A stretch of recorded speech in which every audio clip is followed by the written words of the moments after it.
Number. Part 1. The Discovery. The rain came down hard that night. Dae-sung pulled his torn jacket closer to his body, but it did nothing to stop the cold water from soaking through to his skin. His teeth chattered as he ran through the empty streets of Neo-Seoul. He needed shelter fast, or he would freeze before morning came. He had been homeless for 6 months now. 6 long months since the spacecraft repair company he worked for went bankrupt. 6 months since he lost his apartment, his savings, and his dignity. Now he spent his nights looking for dry places to sleep. Always moving. Always hiding from security guards and police who wanted to clear the streets of people like him. Tonight, he spotted an old hangar at the edge of the industrial district. The building looked abandoned, with broken windows and rust covering the metal walls. A chain hung loose on the main door. The lock, already broken by someone else long ago. Dae-sung looked around to make sure no one was watching, then slipped inside. The hangar was massive. His footsteps echoed in the darkness as he walked across the concrete floor. Rain leaked through holes in the ceiling, creating small pools of water that reflected the occasional flash of lightning from outside. Old equipment lay scattered around broken crates, empty fuel drums, and pieces of machinery he couldn't identify in the dark. Dae-sung found a relatively dry corner near the back wall. He was about to sit down when he heard something, a sound like breathing, but much louder and deeper than any human could make. He froze, his heart pounding in his chest. Another flash of lightning lit up the hangar for a brief moment. In that instant, Dae-sung saw them. 2 enormous shapes huddled together in the far corner.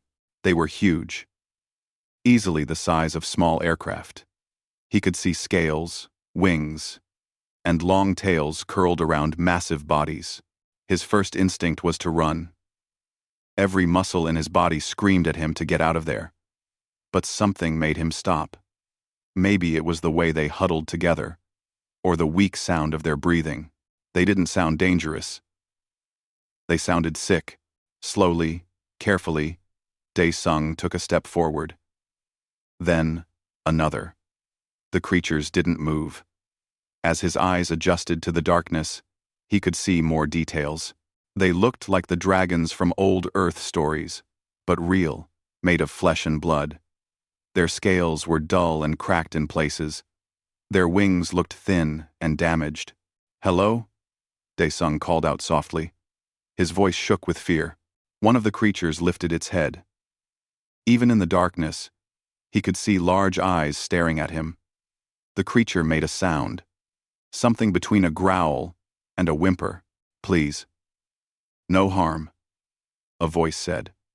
It was rough and heavy, with an accent Dae-sung had never heard before. But the words were in Galactic Standard, the common language used across the Coalition worlds. "We, weak, cannot hurt you." Dae-sung's fear began to fade, replaced by curiosity and something else, recognition. He knew that weakness in the voice. He had heard it in his own voice when he begged for spare change or a job. This was the voice of someone desperate and alone. He took another step closer. "Who are you? What are you doing here?"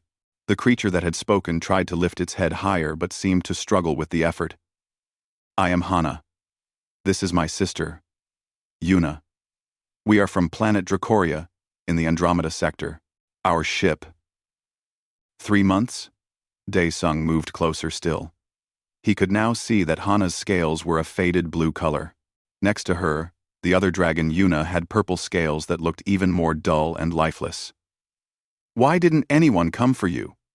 The Coalition has rescue teams." Hana made a sound that might have been a bitter laugh. "We were on diplomatic transport. Small mission. Not important. Our distress signal was sent, but no one came. We checked news feeds with our emergency communicator. Our ship was listed as lost with all crew dead. They gave up searching after 2 weeks." Dae-sung felt anger rise in his chest. He knew all too well how the system worked.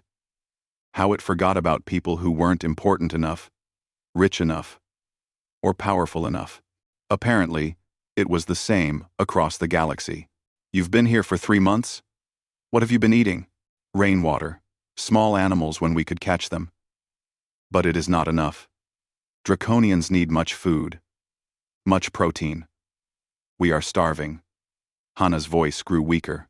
Soon, we will be too weak to move at all. Then, we will die here, in this forgotten place. The younger dragon, Yuna, made a soft, whimpering sound. She hadn't lifted her head once during the conversation. Dae-sung could see her ribs showing through her scales. He stood there in the cold, wet hangar, looking at these two alien creatures who were just as lost and forgotten as he was. He reached into his pocket and pulled out a protein bar, his only food for the day. He had been saving it for breakfast. Dae-sung walked up to Hana and held out the bar. Here, it's not much, but it's something. Hana stared at the small bar, then at Dae-sung. Her large eyes showed confusion. You give us your food?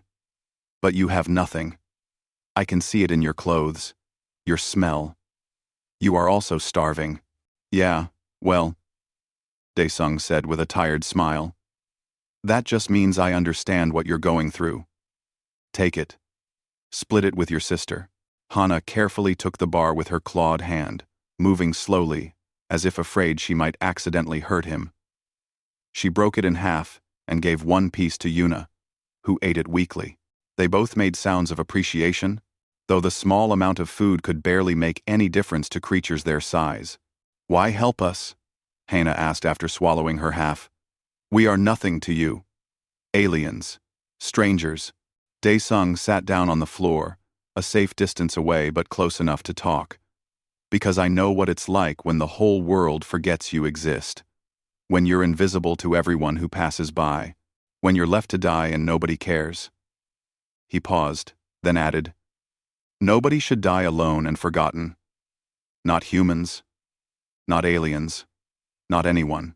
For a long moment, silence filled the hangar except for the sound of rain. Then, Yuna lifted her head for the first time. Her eyes met Dae-sung's, and he saw tears running down her scaled face. Thank you, she whispered in a voice so quiet he almost couldn't hear it. First. Kindness. In so long. Dae-sung felt something shift inside his chest. For 6 months, he had been surviving day to day, with no purpose beyond finding his next meal and next shelter. But now, looking at these two desperate creatures, he felt something he hadn't felt in a long time. He felt needed. I'm going to help you, he said, though he had no idea how. He was homeless, broke, and wanted by security for trespassing in various buildings. But somehow, that didn't matter. I don't know how yet, but I'll figure something out. You're not going to die in this hangar. Hana's eyes widened. You cannot. You have nothing to give. Maybe not. Dae-sung agreed. But I used to be a spacecraft mechanic. I know how to fix things, how to find things, how to make things work. And I know this city better than most people because I've been living in its shadows. He smiled, feeling more determined than he had in months. Tomorrow, I'll start finding you real food. I promise. As he settled down to sleep in his corner, sharing the space with 2 alien dragons, Dae-sung realized something. He had entered this hangar, looking for shelter from the storm. Instead, he had found something much more important. He had found a purpose. Outside, thunder rolled across the sky, and rain continued to fall. But inside the forgotten hangar, 3 lost souls had found each other in the darkness, and for the first time in a very long time, none of them felt completely alone. Part 2. The Bond. Dae-sung returned to the hangar the next morning with 2 bags of food scraps. He had walked for hours, going through the alleys behind restaurants and grocery stores, searching through dumpsters for anything the dragons could eat. His pride had died months ago when he first became homeless, so digging through trash didn't bother him anymore. The bags were heavy with discarded meat that restaurants had thrown away, chicken bones with meat still on them, fish heads, expired steaks that had turned slightly brown. To humans, it was garbage. To two starving dragons, it might be a feast. Hana lifted her head when she heard him enter. In the daylight streaming through the broken roof, Dae-sung could see just how bad their condition really was. Her blue scales were cracked and peeling in places. Her wings had tears in the thin membrane. She looked like she had aged 100 years. "You came back," Hana said, and Dae-sung heard surprise in her voice. "I told you I would." He dropped the bags in front of them. "It's not much. And it's not fresh. But it's food." Yuna's head shot up at the smell. Without waiting, she dove into the first bag, eating desperately. Hana watched her sister for a moment, then looked at Dae-sung with something like gratitude in her large eyes before she too began to eat. Dae-sung sat down and watched them. They ate everything, bones, skin, and all. When they were finished, both dragons looked slightly better already. There was a bit more life in their eyes. "Thank you," Hana said when she was done. "That was more food than we have had in weeks." "How much do you normally need to eat?" Dae-sung asked. Hana thought for a moment. "A healthy draconian needs about 50 kilograms of meat per day, plus minerals. Our home planet has creatures whose bones contain metals we need. Without them, our scales become weak." Dae-sung did the math in his head. 50 kilograms each meant 100 kilograms total per day. That was impossible. He could never gather that much from dumpsters. He would need money. And a lot of it. "I'll figure something out," he said, though he wasn't sure how. Over the next few days, Dae-sung developed a routine. During the day, he collected scrap electronics from trash piles around the city. He had been a mechanic, so fixing small devices was easy for him. He would repair broken phones, tablets, and other gadgets, then sell them to second-hand shops for cash. The money wasn't much, but it was enough to buy cheap meat from wholesale markets. He told the sellers he was feeding a large dog breeding operation. They didn't care enough to ask questions. He also started collecting scrap metal, old pipes, broken machinery, anything that might contain the minerals the dragons needed. Hana showed him how to identify which metals were useful by their smell and color. Dae-sung would break these into small pieces that Yuna and Hana could eat along with their meat. Slowly, the dragons began to recover. After a week, Hana's scales started to regain their shine. The blue color became brighter, almost glowing in the sunlight. Yuna's purple scales also improved, though she was still weaker than her sister.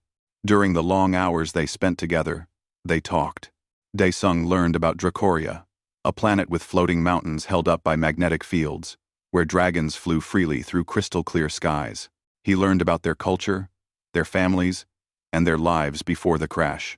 In return, he told them about Earth, about his life before he became homeless, about the dreams he once had of exploring space and working on starships that traveled between worlds.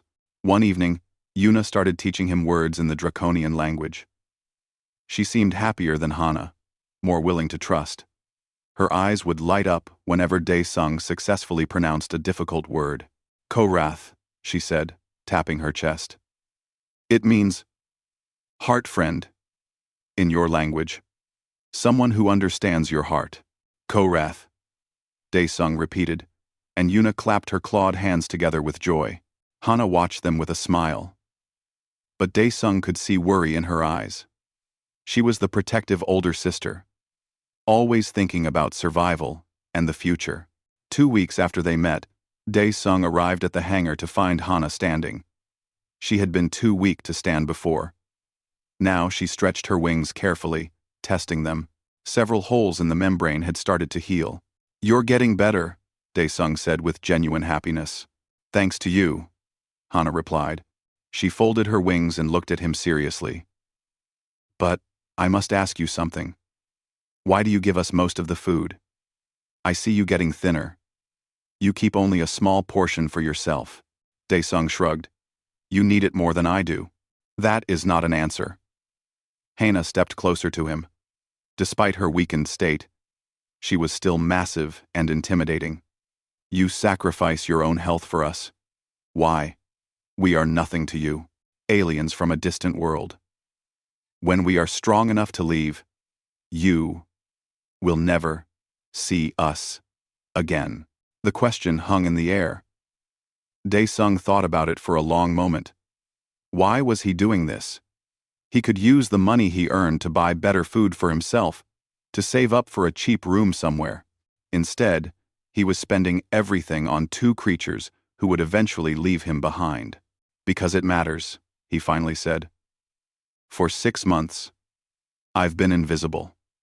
I walk past hundreds of people every day, and they all look through me like I'm not even there. I forgot what it felt like to matter to someone, to have a purpose. He met Hana's eyes. Helping you, and Yuna. It reminds me that I'm still human, that I still have value, even if the rest of the world has forgotten it. Hana was quiet for a long time. Then, she did something unexpected. She lowered her massive head and gently pressed her forehead against Dae-sung's chest. It was a draconian gesture. He would learn later, reserved for family members. You are Korath, she said softly. Heart friend. And more than that. In my language, we have another word. Clutch brother. It means someone who is family, even without blood. You are our clutch brother now, Dae-sung. Warmth spread through Dae-sung's chest. He reached up and placed his hand on Hana's scaled head. Thank you, he whispered. That night, everything changed. Dae-sung woke up to the sound of voices outside the hangar. He quickly got up and looked through a crack in the wall. 3 men stood outside, smoking and talking. He recognized them, local gang members who controlled this part of the district. Someone's been coming in and out of here, one of them said. I've seen fresh footprints. Could be homeless trash. Another replied. We should check it out. Maybe there's something valuable inside. Dae-sung's heart raced. If they came in and saw the dragons, everything would fall apart. The gang would either try to capture Hana and Yuna to sell them, or they would report them to the authorities, which would be just as bad. He quickly woke up the dragons and explained the situation in whispered urgency. Hana's eyes narrowed with anger, but Yuna looked terrified. We should hide, Yuna whispered. Where? Hana asked, looking around the mostly empty hangar. We are too large to hide. The voices outside grew closer. Dae-sung could hear the door creaking open. His mind raced, trying to think of a solution. They had come too far for it to end like this. Then Hana stood up to her full height. Even weakened, she was magnificent and terrifying. Her eyes glowed faintly in the darkness. No more hiding, she said firmly. I am done being weak and afraid. Yuna, stay behind me. The gang members entered the hangar, flashlights cutting through the darkness. They swept the beams around, looking for whatever they expected to find. Then, one of the lights landed on Hana. For a moment, nobody moved. The gang members stood frozen in shock, staring at the massive dragon that stared back at them. Then Hana opened her mouth and roared. The sound was deafening. It echoed off the metal walls and shook the entire building. The gang members dropped their flashlights and ran, screaming in terror. They were gone in seconds, their footsteps fading into the distance. Silence fell over the hangar. Then Yuna started laughing. It was a strange sound, musical and joyful, and soon Hana joined in. Even Dae-sung couldn't help but smile.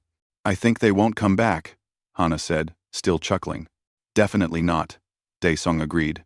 But as he lay back down to sleep, a new worry settled in his mind. The gang members had seen the dragons.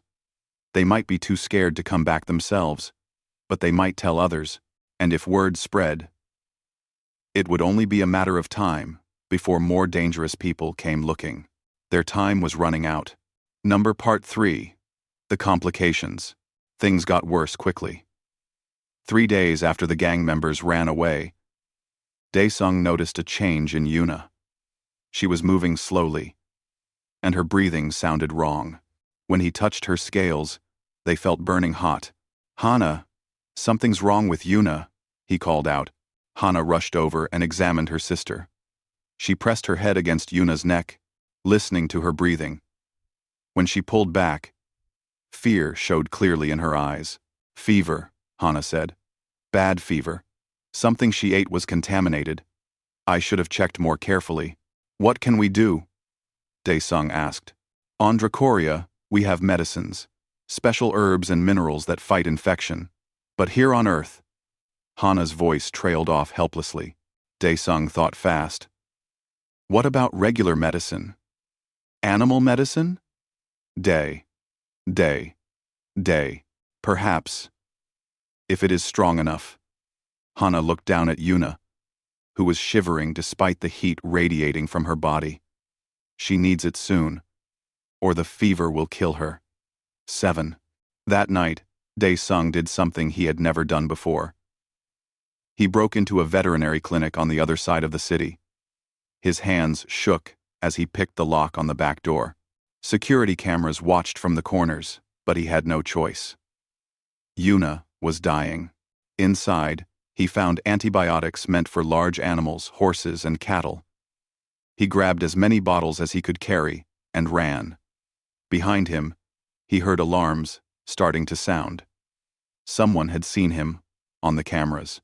He ran through the streets, his lungs burning, until he reached the hangar. Hana helped him calculate the right dose, and together they gave Yuna the medicine. Then, all they could do was wait. For 3 days, Dae-sung barely slept.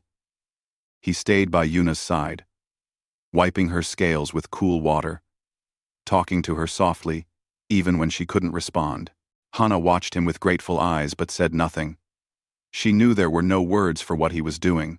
On the 3rd night, Yuna's fever finally broke. She opened her eyes and looked at Dae-sung with such relief and love that he nearly cried. You saved me, she whispered in Korean, the language he had been teaching her. We're family, he replied simply. That's what family does. But the relief didn't last long. The next morning, Dae-sung saw his face on a news screen in a shop window. The headline read, Homeless man wanted for breaking and entering veterinary clinic.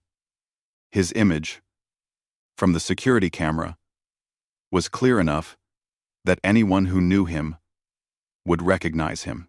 He couldn't go back to his usual spots to sell repaired electronics. He couldn't visit the wholesale markets where he bought meat. He was being hunted. That's when he decided to call his old friend Bitna. She had worked with him at the spacecraft repair company before it went bankrupt. Unlike Dae-sung, she had found a new job quickly at the Galactic Coalition Embassy, working in the Alien Affairs Department. He used a public phone, hands shaking as he dialed her number. She answered on the 3rd ring. Hello? Bitna, it's Dae-sung. There was a long pause. Dae-sung? I thought. I heard you were homeless. Are you okay? Dae-sung? And Dae-sung? Dae-sung? Dae-sung? Are you okay? No, he said honestly. I need help. Can you meet me? Alone? Another pause. This sounds serious. It is. Please, Bitna. I wouldn't ask if it wasn't important. They agreed to meet near the hangar that evening. Dae-sung waited nervously, hoping he could trust her. He had no other options left. Bitna arrived exactly on time, dressed in her embassy uniform. She looked shocked when she saw him. Dae-sung knew he looked bad, thin, dirty, wearing clothes that were little more than rags.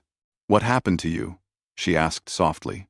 Long story, but I need to show you something. You have to promise not to report this to anyone until you hear everything. Bitna hesitated, then nodded. I promise. He led her into the hangar. When she saw Hana and Yuna, she stopped dead in her tracks. Her mouth fell open. And for a moment, she couldn't speak. This is Hana and Yuna, Dae-sung said. They're from Dracoria. Their ship crashed 3 months ago, and nobody came to rescue them. Bitna slowly walked closer, her eyes wide. This is impossible. Draconians are listed as... She stopped, her face going pale. Oh no. Oh no. No. No. What? Dae-sung asked. Bitna pulled out her tablet and started typing quickly. Her hands were shaking. Draconian diplomatic vessel. Departed Andromeda sector. Distress signal received. She read through the reports, and tears started running down her face. They declared the ship lost, with all crew dead. The search was called off after 2 weeks due to budget cuts. We know, Hana said quietly. We saw the reports. Bitna looked up at the dragons, and Dae-sung saw shame and horror in her eyes. I work at the embassy. I process these reports every day. I saw this one pass through my department. I didn't question it. I just filed it away like it meant nothing. She sat down hard on the floor, still staring at the tablet. You've been here for 3 months. Starving. Dying. And we did nothing. It's not your fault, Yuna said gently. Yes, it is. Bitna's voice broke. It's my job to care about these things. It's the whole embassy's job. And we failed. We let you slip through the cracks because your species isn't powerful enough, isn't important enough in coalition politics. Dae-sung sat down next to her. The system is broken, Bitna. I know that better than anyone. But that's why I called you. We need someone on the inside who can help fix this. How? Bitna wiped her eyes. If I report this now, the embassy will just cover it up. They'll take the dragons away for processing, which could take months. Meanwhile, Dae-sung will be arrested for harboring illegal aliens and breaking into that clinic. Then we need to make it impossible to cover up, Hana said. Her voice was strong and determined. We need to make this public. So public that the embassy cannot hide it. They talked late into the night, forming a plan. Bitna explained how the coalition worked, how information flowed through the bureaucracy, and where the weak points were. Hana shared knowledge of draconian law and what rights she and Yuna technically had. Dae-sung listened and learned, but there was another problem they discovered. In 2 weeks, the hangar was scheduled for demolition. The city had sold the land to a development company. Once the building came down, Hana and Yuna would have nowhere to hide. 2 weeks, Dae-sung said quietly. We have 2 weeks to save them, clear my name, and expose the embassy's corruption. That's impossible, Bitna said. So was keeping 2 dragons alive in an abandoned hangar with no money and no help, Dae-sung replied. But we did it anyway. Hana looked at him with respect. You are right. We have done impossible things already. We will do this impossible thing too. Over the next few days, they prepared.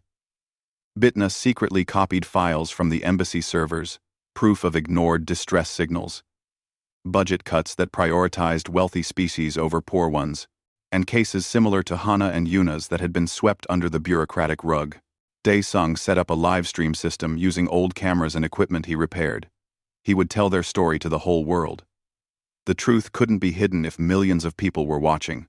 Yuna practiced speaking in Galactic Standard, preparing to tell her side of the story. Despite everything, she was the optimistic one, believing that people would care if they only knew the truth. The night before they planned to go live with their broadcast, Dae-sung sat with the dragons in the quiet hangar. Outside, he could hear the city traffic, voices, life continuing normally.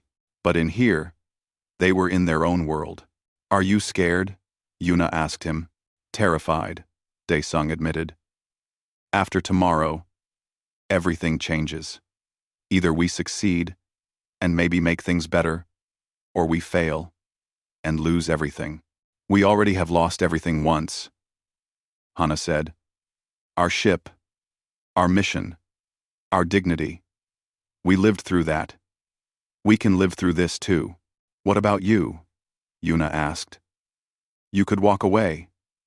This is not your fight, Dae-sung smiled. Yes, it is. You're my family now. And I don't abandon family.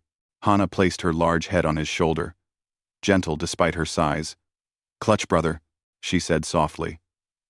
Whatever happens tomorrow, you gave us something precious. You gave us hope when we had none. You proved that kindness exists, even in the darkest places. Tomorrow, we fight back, Daesung said, looking at both dragons. Tomorrow, the world learns that nobody human or alien should be forgotten and left to die. Outside, stars appeared in the night sky. Somewhere up there was Dracoria, the dragon's home, and somewhere down here was the family Daesung had found in the most unexpected way. Tomorrow would decide everything. Part 4. The Stand. The morning arrived cold and gray. Daesung checked the camera equipment one more time, making sure everything worked. His hands wouldn't stop shaking. In a few hours, he would broadcast their story to the entire world. There was no going back after this. Bitna arrived early, bringing breakfast that none of them could eat. She looked as nervous as Daesung felt. She had risked her career by stealing those files from the embassy. If this plan failed, she would lose everything. "Are we really doing this?" she asked quietly. "We have to," Daesung replied. "It's our only chance." At exactly noon, they went live. Daesung sat in front of the camera, with Hana and Yuna visible behind him. He had written down what he wanted to say. But when the red light came on, he threw away his notes and spoke from his heart. "My name is Daesung. 6 months ago, I became homeless. The world stopped seeing me as a person. I became invisible. Just another problem for society to ignore." He paused, gathering courage. "But 3 weeks ago, I found something in this abandoned hangar. I found 2 sisters from a planet called Dracoria. They had been starving here for months after their ship crashed. The Galactic Coalition declared them dead and stopped looking." He gestured to Hana and Yuna. "These are living, thinking beings. They have families who believe they're dead. They have dreams, and hopes, and fears, just like humans, and our government abandoned them because they weren't important enough to save." Hana moved closer to the camera. Despite her size, she looked gentle and sad. "We sent distress signals for weeks," she said in her accented galactic standard. "We waited for rescue that never came. We would have died here if not for one homeless human who shared his last piece of food with us." Yuna spoke next, her voice stronger than it had been in months. "Daesung had nothing. No home, no money, no food. But he gave us everything. He broke laws to get us medicine. He went hungry so we could eat. He proved that compassion is not about having wealth or power. It is about choosing to help, even when helping costs you everything." The broadcast went out across the planet's network. Within minutes, people started watching. Within an hour, the number of viewers reached 1 million. Within 2 hours, it was 10 million, and spreading to other coalition worlds. Comments flooded in. Some people expressed outrage at the coalition's failure. Others shared stories of their own experiences being ignored by bureaucracy. Some people called it a hoax, but many more believed and cared. Then everything happened at once. Police vehicles arrived outside the hangar, their sirens wailing. Daesung saw them through the broken windows. Dozens of officers surrounded the building, along with coalition security forces in their distinctive gray uniforms. A voice came through a loudspeaker. "This is coalition security. We are here to take custody of the alien entities for proper processing. Everyone inside must exit the building immediately." "Processing," Hana growled. "They will lock us in a facility for months while they do paperwork.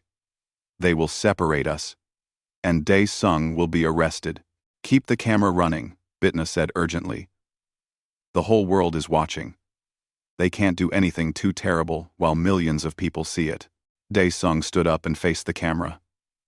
"You heard them. The coalition is here. Not to apologize. Not to help. But to cover up their mistake by taking Hana and Yuna away." The police tried to enter the building. But Hana stood in front of the door and roared. The sound was so loud it set off car alarms outside. The officers backed away quickly. Then something unexpected happened. People started arriving. Not police or officials, but regular citizens. They had seen the broadcast and come to help. First a dozen, then 100, then more. They formed a human barrier around the hangar, preventing the police from getting closer. Dae-sung recognized some of them. They were homeless people like him, the invisible ones who lived in the city's shadows.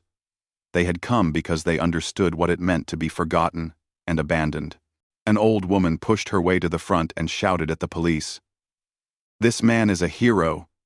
He saved those creatures when your fancy coalition did nothing.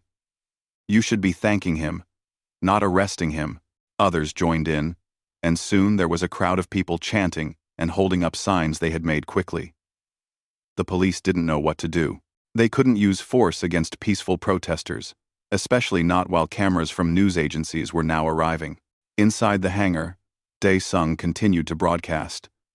"This is what they don't want you to see.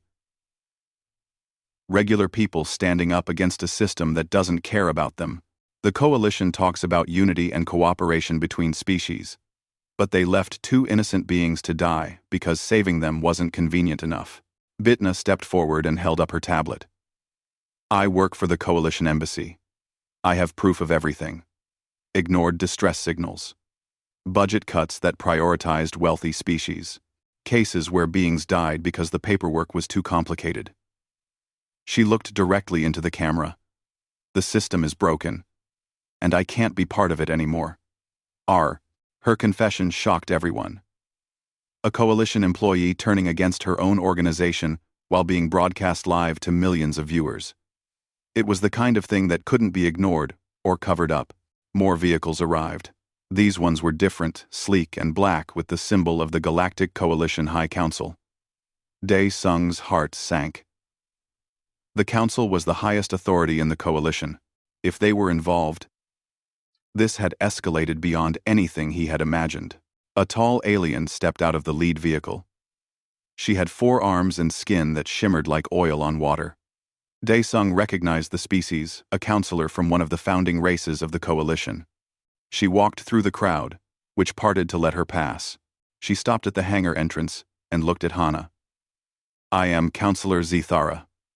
I have been watching your broadcast, along with 500 million other beings across coalition space." She paused. "I am here to verify the truth of these claims." Hana stepped forward, standing at her full height. Even weakened, she was impressive. "Every word is true.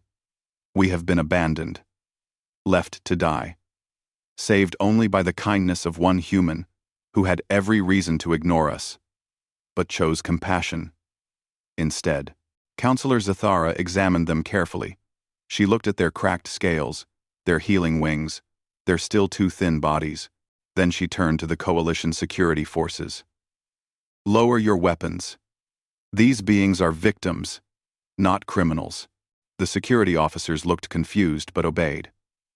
The counselor then turned to the crowd and the cameras. "I cannot undo what has been done. I cannot return the months of suffering these sisters endured, but I can ensure that justice is served and that this never happens again." She walked up to Dae-sung. "You are the human who saved them?" "Yes," Dae-sung said, trying not to show how scared he was.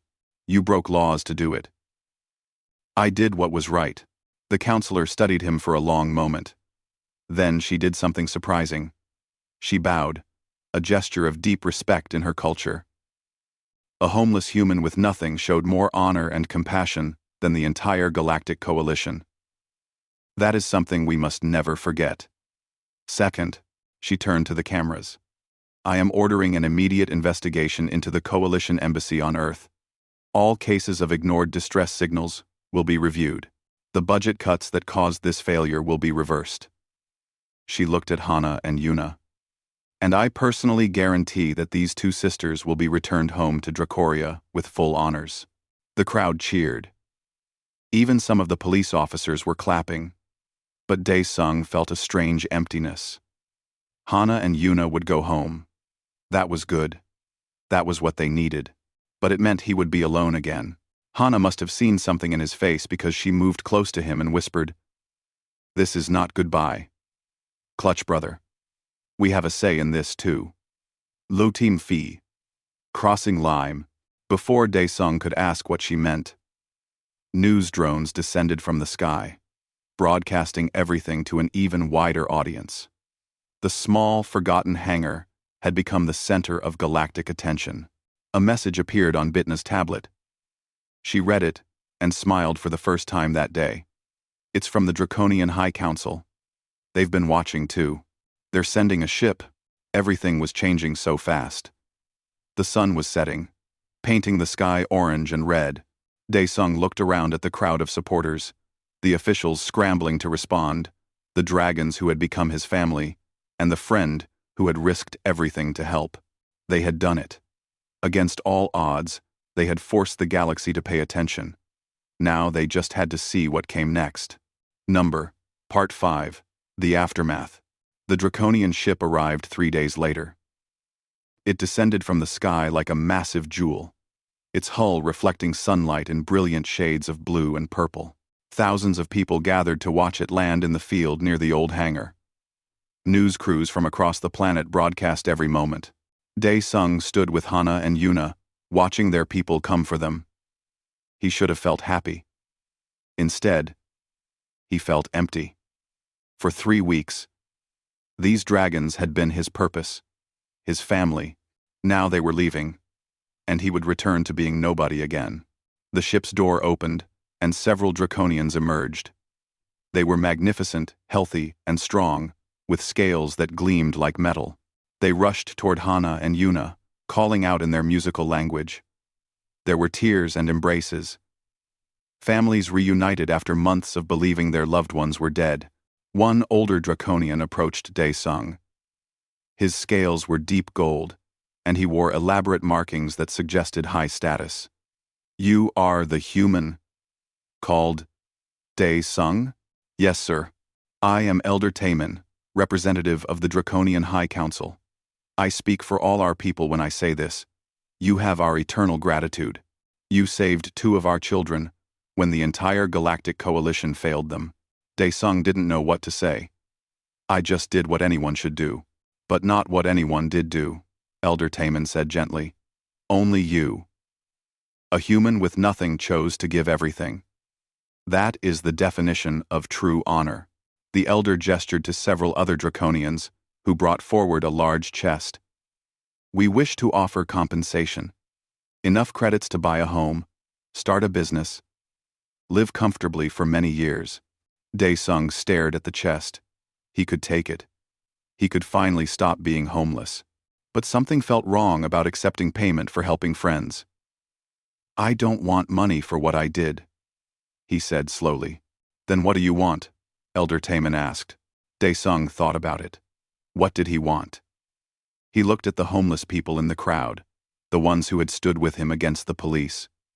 They were still invisible to most of society, still forgotten. "Use that money to help others like me," Daesung said. "Homeless people, forgotten people. Build shelters, provide job training, give them a chance to matter again." Elder Taemin smiled, showing many sharp teeth. "It will operate on Earth and other coalition worlds, helping those who slip through society's cracks." Then Hana stepped forward. She had been talking with her family, but now she approached Daesung with determination in her eyes. "We need to discuss your future." "My future?" Daesung was confused. "You saved our lives.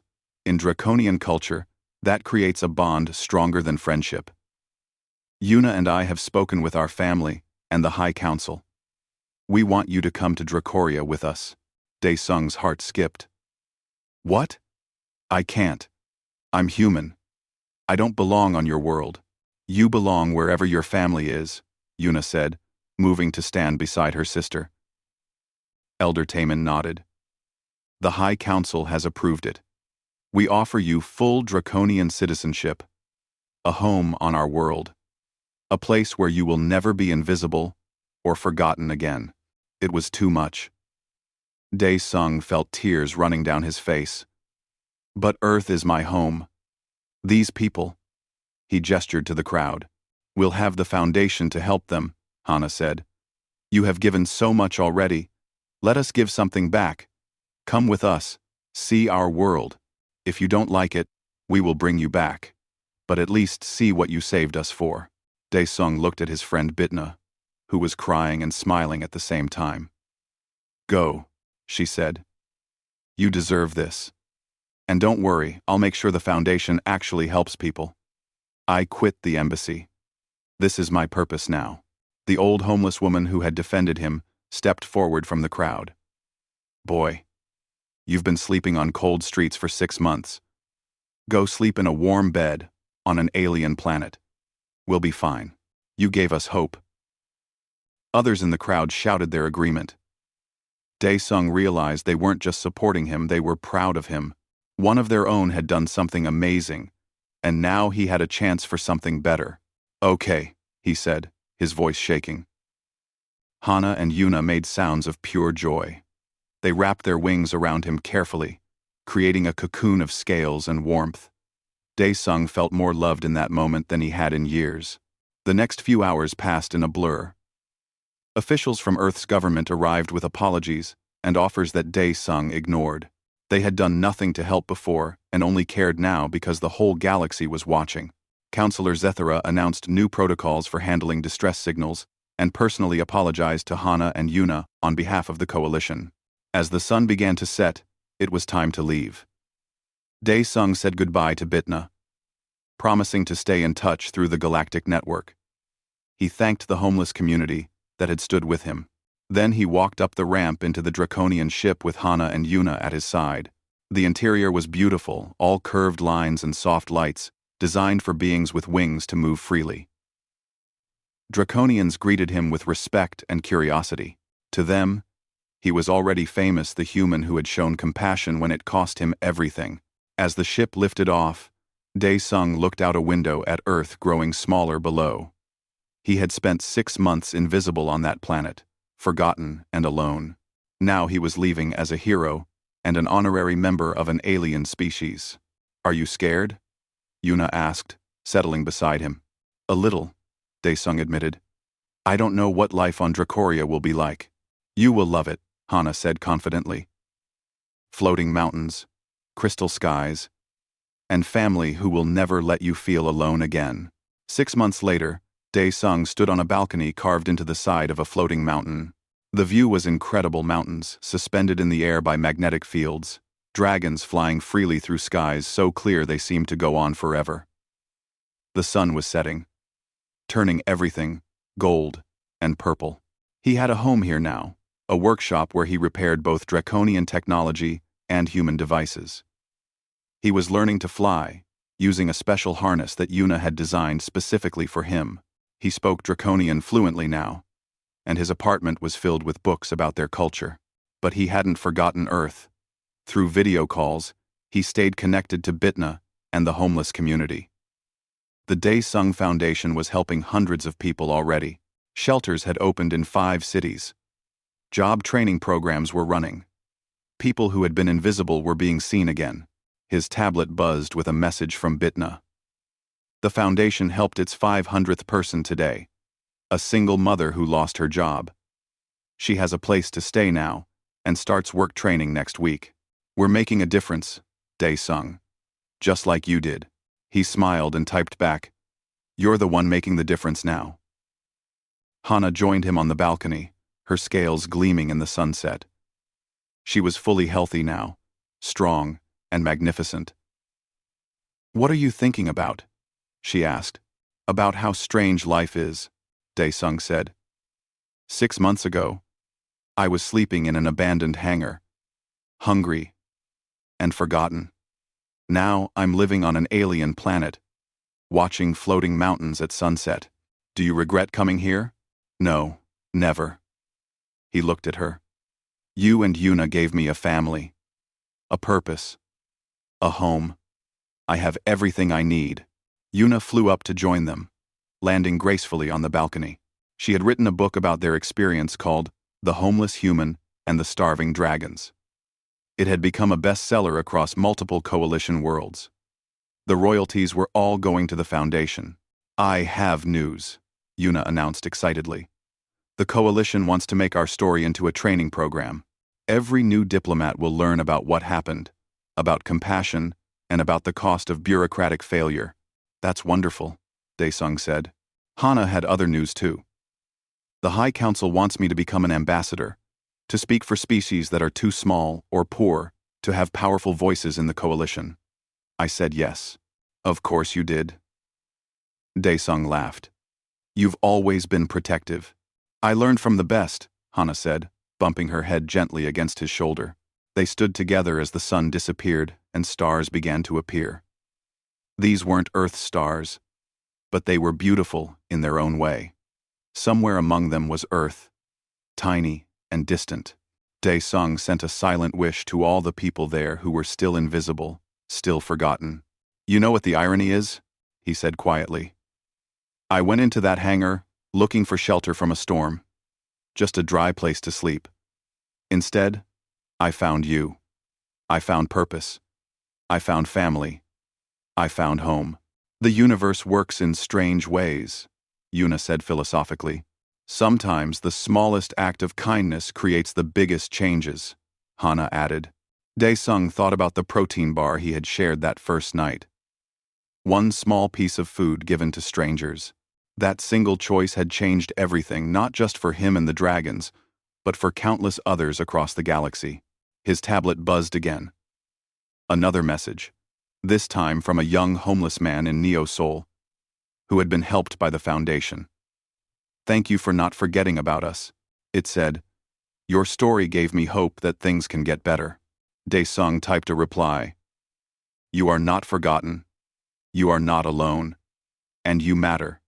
Never forget that you matter. He looked up at the alien sky, surrounded by his dragon family, and smiled. He had been homeless, invisible, forgotten, but he had never stopped being human. And being human meant having compassion, even when it cost everything. Especially then. That was the real story. Not about dragons or spaceships or galactic politics, but about choosing kindness when kindness was all you had to give, and how that choice could echo across the stars, changing lives in ways you could never imagine. The night deepened. Somewhere in the floating city below, other Draconians were settling down for the evening. Somewhere on Earth, homeless people were finding shelter in buildings built by his foundation. Somewhere in the vast galaxy, other beings were learning from their story. And here, on a balcony on an alien world, a formerly homeless human stood with his dragon sisters and felt, finally and completely, like he belonged. He was home.